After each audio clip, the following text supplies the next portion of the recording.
कहानी के आगाज में हम एक बहुत ही सादा आदमी को देखते हैं जिसका नाम हेनरी था, जो एक टूल बूथ पर नाइट शिफ्ट में काम कर रहा था। उसका चेहरा ऐसा लग रहा था जैसे उसकी जिंदगी से मुकम्मल तौर पर रंग खत्म हो चुके हों।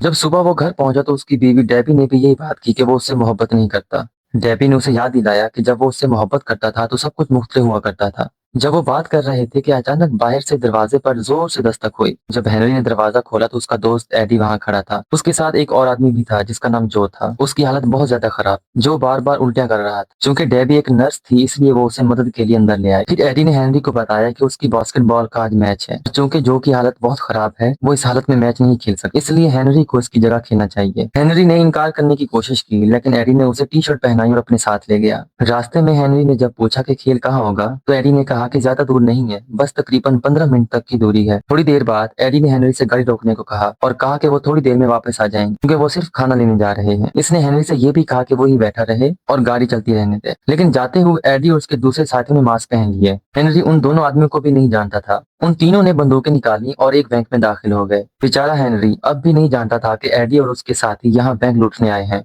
और वो खुद उनका ड्राइवर है। जिस गाड़ी पर वो आए थे वो भी चोरी की थी क्योंकि उन्होंने तारें निकाल कर उसको स्टार्ट किया था। कुछ वक्त के बाद वो आदमी मुख्तलिफ सिमतों में भागते हुए बैंक से बाहर निकले। उसी दौरान एक सिक्योरिटी गार्ड की नजर हेनरी पर पड़ी। उसने भी वही टी शर्ट पहन रखी थी जो चोरों ने पहन रखी थी, इसलिए गार्ड ने समझा कि वो भी उन्हीं के साथ था और उसे गिरफ्तार कर लिया गया। पुलिस ने हेनरी से उसके साथियों के नाम उगलवाने की बहुत कोशिश की लेकिन हेनरी सिर्फ एडी को जानता था। वो इतना मासूम था कि उसने एडी का नाम भी नहीं लिया, ये सोचते हुए कि आखिरकार वो उसका दोस्त है। इसी वजह से हेनरी को बैंक लूटने की कोशिश के जुर्म में 3 साल की कैद सुना दी गई। जब वो जेल में दाखिल हुआ तो उसकी मुलाकात मैक्स से हुई, जिसने उसे बड़ी नरमी से बात करना शुरू कर। अगले दिन नाश्ता करते वक्त मैक्स ने हेनरी को बताया कि वहां मौजूद हर कैदी के कभी न कभी ख्वाब हुआ करते थे, लेकिन फिर उनकी जिंदगी में कोई बदकिस्मत वाकया पेश आया जिसने उन्हें इस जगह तक पहुंचा दिया। इसने हेनरी से पूछा, तुम्हारा क्या ख्वाब है? हेनरी ने जवाब दिया, मेरा कोई ख्वाब नहीं है। ये सुनकर मैक्स ने कहा, ख्वाब ना होना सबसे बड़ा जुर्म है, तो मुझे बताओ तुम्हारा क्या ख्वाब है? जब हेनरी ने दोबारा वही जवाब दिया तो मैक्स ने कहा, ऐसी लाइफ का क्या फायदा जिसमें कोई ख्वाब ना हो। यूं 6 माह गुजर गए। एक दिन डेबी हेनरी से जेल में मिलने आई और कहा कि उसे इससे कोई जरूरी बात करनी है। उसने एतराफ किया कि वो किसी और से मोहब्बत करने लगी है, लेकिन हेनरी ने बड़े दिल के साथ जवाब दिया कि उसको कोई फर्क नहीं पड़ता, वो सिर्फ ये चाहता था कि वो खुश रहे। अगर तुम मेरे साथ नहीं रहना चाहती तो कोई बात नहीं, बस तुम खुश रहो। दूसरी तरफ मैक्स ने अब जेल को ही अपना घर मान लिया था।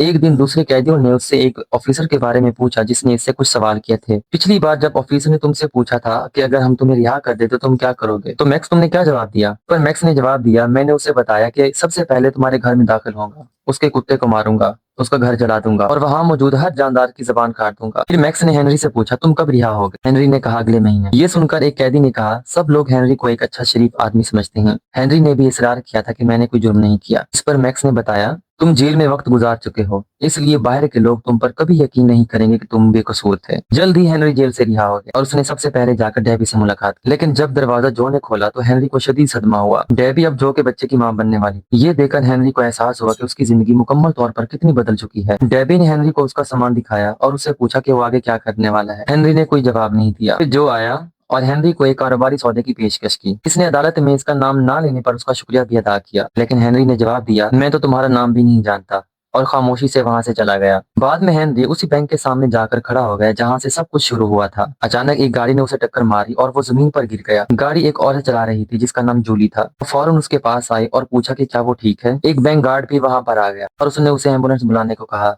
लेकिन हेनरी ने इनकार कर दिया। उसके बाद गार्ड्स ने हेनरी की मदद की और उसे करीब ही एक कैफे में ले गए जहां जूली भी उनके पीछे पीछे चली आई। हेनरी ने जूली से कहा, मैंने तुम्हें कहीं पहले देखा है। जूली ने जवाब दिया, मुझे मत देखो, बस सड़क पर एहतियात से चला करो। ये कहकर वो चली गई। जब हेनरी बाथरूम गया तो उसकी नजर दीवार पर एक पुराने अखबार के टुकड़े पर पड़ी। ये 80 साल पुराने बैंक की डकैती की खबर थी। इस मजमून में ये लिखा था, ये डकैती एक जेर जमीन सुरंग के जरिए की गई जो बैंक के पीछे मौजूद एक थिएटर से जुड़ी हुई थी। वो सुरंग सीधी बैंक के वॉलेट के नीचे खुलती है। ये जानने के बाद हेनरी सीधा जेल गया ताकि वो मैक्स से मुलाकात कर सके। मुझे अपना ख्वाब मिल गया है। मेरा ख्वाब इस बैंक को लूटना है जो मुझे यहाँ लेकर आया। अगर मुझे सजा ही भुगतनी है तो कम से कम बाकी चोरी तो करूँ। मैक्स हेनरी की बात समझ नहीं पाया तो हेनरी ने उससे पूछा, क्या तुम मेरे साथ बैंक लूटने में मदद करोगे? मैक्स ने कहा, क्या तुम्हारे पास कोई मंसूबा भी है या तुम ऐसे ही भटक रहे हो? इस पर हेनरी ने जवाब दिया, फिक्र मत करो, मेरे पास एक आला दर्जे का मंसूबा है। इसके बाद हेनरी उस थिएटर गया जहां जूली अपने ड्रामे की रिहर्सल कर रही थी। परफॉर्मेंस के दौरान उसके डायरेक्टर ने उसे सख्ती से डांटा और कहा कि वो इस किरदार को संभाल नहीं सकती। मायूस होकर जूली कॉफी पीने चली गई। जाते हुए उसने हेनरी से पूछा, क्या वो उसका पीछा कर रहा है? हेनरी ने इनकार किया, लेकिन फिर भी वो इसके पीछे कॉफी शॉप तक चला गया। वहां कॉफी पीते हुए हेनरी ने जूली की अदाकारी की तारीफ की। जूली ने फिर हेनरी का शुक्रिया अदा किया कि उसने गाड़ी के हादसे पर कोई शिकायत नहीं। उसी दौरान जेल में मैक्स ने ऑफिसर से अपनी रिहाई की दरख्वास्त की। कुछ सवालात के बाद उसे रिहा कर दिया गया। हेनरी ने उसे पहले ही समझा दिया था कि वो अफसरान के साथ कैसे बर्ताव करना है। जब हेनरी उसे जेल के बाहर लेने आया तो मैक्स ने पूछा, तुम्हारी गाड़ी कहाँ है? हेनरी ने जवाब दिया, मेरे पास कोई गाड़ी नहीं है। हकीकत में हेनरी पैदल आया था। मैक्स गुस्से में आ गया और कहा, कैसे पागल आदमी की वजह से मैं रिहा हो रहा हूँ? मुझे वापस ले चलो, मैं बाहर नहीं जाना चाहता। लेकिन जब हेनरी ने अपना मंसूबा बताया तो मैक्स हैरान रह गया और बोला, ये तो वही मंसूबा है जिस तरह 80 साल पहले बैंक लूटा गया था। क्या तुम्हारे पास कम से कम बंदूकें तो हैं? हेनरी ने जवाब दिया, मेरे पास कोई बंदूक नहीं है, मैं किसी को नुकसान नहीं पहुंचाना चाहता। इस पर मैक्स तंज अंदाज में बोला, ये तो बहुत नेक बात है, लेकिन पिछली डकैती के बाद हो सकता है बैंक ने अपने वॉलेट को मुंतकिल कर दिया हो और अब वो सुरंग के ऊपर ना हो। ये जानने के लिए हमें चेक करना होगा। चुनाचा वो बैंक गए जहां उनकी मुलाकात असिस्टेंट मैनेजर से हुई। बैंक गार्ड उन पर कड़ी नजर रखे हुए था। जब वो अंदर दाखिल हुए तो असिस्टेंट मैनेजर से बात करते हुए मैक्स ने बड़ी चालाकी से यह तस्दीक कर ली, जब से बैंक बनाया गया है तो सेफ को कभी भी अपनी असल जगह से मुंतकिल नहीं किया गया। उसने ये काम इतनी महारत से किया कि मैनेजर को भी जरा भी शक नहीं हुआ। ताहम गार्ड अब भी उन पर नजर रखे हुए था। इसके बाद वो सुरंग को चेक करने के लिए थिएटर गए। वहां जूली हेनरी को दोबारा देखकर हैरान हो गई। लेकिन मैक्स ने फौरन कहा, जब मैं जवान था तो मैं यहाँ कई ड्रामों में काम कर चुका हूँ।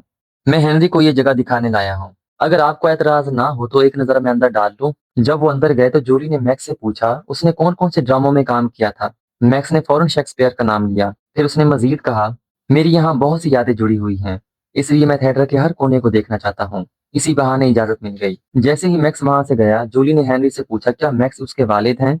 हेनरी ने जवाब दिया, नहीं, वो सिर्फ अच्छा दोस्त है। उसी दौरान थिएटर का एक स्टाफ मेंबर मैक्स को घुमाते हुए सुरंग के दरवाजे तक ले गया और मैक्स ने उसका मुआयना शुरू कर दिया। दूसरी तरफ जब जूली ने हेनरी से पूछा कि वो क्या काम करता है तो हेनरी ने साथ साथ जवाब दिया, अभी वो जेल से रिहा हुआ है और इस वक्त वो कुछ भी नहीं कर रहा। ये सुनकर जूली हैरान रह गई। तुम जेल क्यों गए थे? क्या तुमने कोई कत्ल या कोई और काम किया था? हेनरी ने जवाब दिया, ये एक लंबी कहानी है, कभी और वक्त सुनाऊंगा। इसके बाद उन्होंने उसी शाम डिनर पर मिलने का मंसूबा बनाया।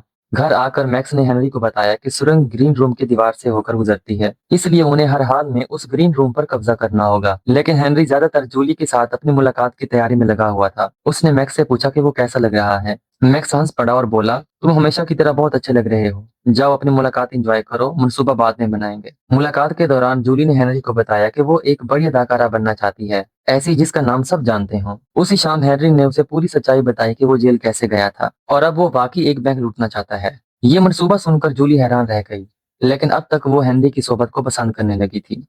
बाद में वो घर गए और उनकी कुर्बत और ज्यादा बढ़ने लगी। अगली सुबह हेनरी और जूली मैक्स के पास गए, लेकिन मैक्स जूली को देखकर खुश नहीं हुआ। हेनरी ने उसे तसल्ली दी और कहा कि फिक्र मत करो, अब वो इनके साथ काम करेगी। इस पर मैक्स हेनरी को एक तरफ ले गया और गुस्से में पूछा, तुमने उसको सारा मंसूबा क्यों बताया है? बाद में खाना खाते हुए जूली ने जब मैक्स से पूछा कि वो जेल क्यों गया था तो मैक्स ने जवाब दिया कि उसने बहुत ज्यादा कत्ल किए हुए थे। थिएटर जाते हुए जूली और हेनरी के जहन में एक ख्याल आया, क्यों ना वहाँ ऑडिशन रखे जाएं, इस तरह उनका ज्यादातर वक्त थिएटर में गुजरेगा। लेकिन कुछ देर बाद मैक्स को एक और ख्याल आया और उसने कहा, क्यों ना जिस एक्टर का ये ग्रीन रूम है उसे वहां से निकाल दें और वो ये किरदार हेनरी को दे दिया जाए। इस तरह हम आराम से खुदाई कर सकेंगे और किसी को खबर भी नहीं होगी। हेनरी ने कहा, लेकिन मुझे अदाकारी के बारे में कुछ नहीं आता। मैक्स ने उसका हौसला बढ़ाते हुए कहा, अपना चेहरा देखो, तुम पैदाइशी अदाकार हो, तुमसे बेहतर कोई एक्टिंग कर ही नहीं सकता और वैसे भी ये मरकजी किरदार है। कुछ ही अरसे बाद वो अदाकार खुद ही ड्रामा छोड़कर चला गया, ये कहते हुए कि उसे एक बड़ी फिल्म में काम मिल गया है। लेकिन हकीकत में मैक्स ने उसे चालाकी से फंसाया था। जब जूली को इस बात का पता चला तो वो बहुत गुस्से में आ गई और बोली, क्या तुम लोग मेरी जिंदगी और कैरियर बर्बाद किए बगैर नहीं रह सकते? हेनरी ने ऑडिशन दिया और हैरत अंगेज तौर पर मुंतखब हो गया। अब थिएटर के अंदर उनका काम और भी ज्यादा आसान हो गया। लेकिन एक दो दिन के अंदर ही उनको एहसास हो गया कि सुरंग का काम एक दो लोगों का नहीं है, इसलिए उन्हें ज्यादा लोगों की जरूरत है। इस तरह उन्होंने मंसूबे में जो को भी शामिल करने का फैसला कर लिया। लेकिन जब जू ने सुरंग देखी तो उसने कहा, इतनी मेहनत करने की क्या जरूरत है, बस बंदूक उठाओ और सीधा बैंक लूट लो। मैक्स ने गुस्से में आकर जवाब दिया, हम तुम जैसे बेवकूफों की तरह चोरी नहीं करना चाहते। आहिस्ता आहिस्ता काम शुरू हो गया।